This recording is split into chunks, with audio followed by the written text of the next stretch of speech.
This is Whitehaven, and in 1820 this was purchased by Colonel Frederick Dent, who was a prosperous St. Louis merchant.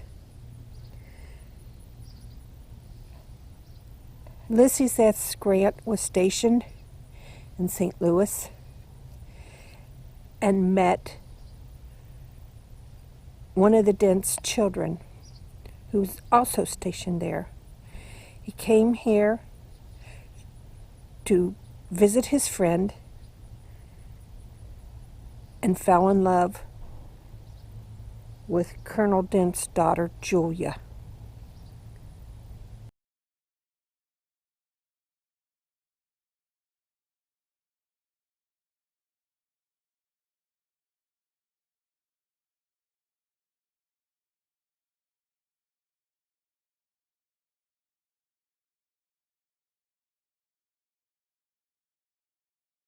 This is Whitehaven, where Julia lived with her parents.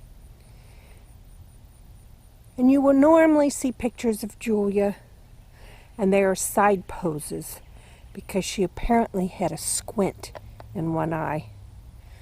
But Julia and Ulysses truly loved one another. After their marriage, they moved to Gallia, Illinois, where he worked at various jobs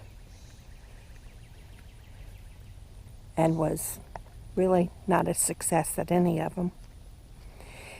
Then the Civil War started, and because he had gone to West Point, and actually, I believe the story is he even knew Robert E. Lee. Now, don't quote me on that one, but that's just from my memory. President Lincoln asked him to help run the military in the West, which he did. And he was a great success.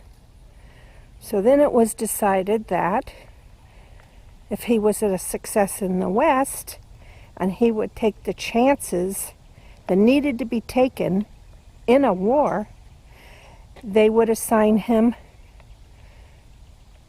to the East. And so he came.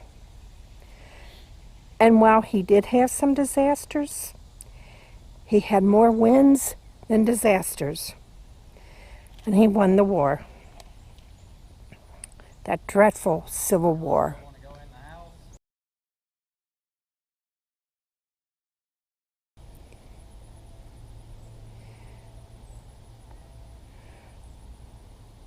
But Grant only owned one slave because his family did not believe in slavery. And before the war, he even signed over emancipation papers for that slave.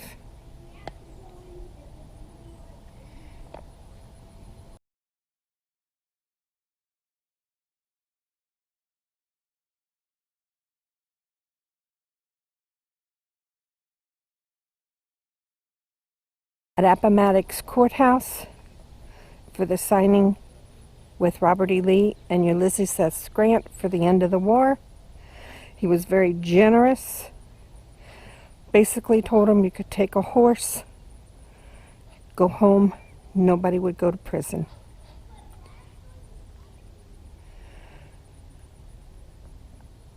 Five days after the end of the war, President Lincoln was shot and killed,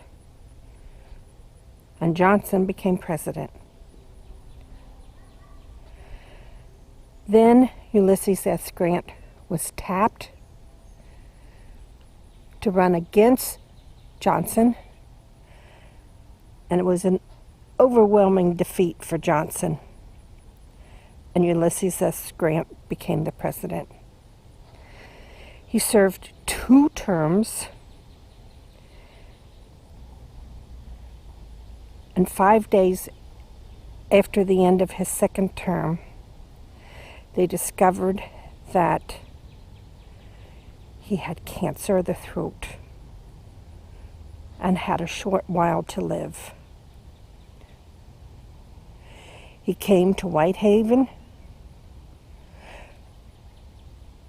to write his memoirs because his partner, while he was fighting a war and in the White House, absconded with all his money, and they were destitute.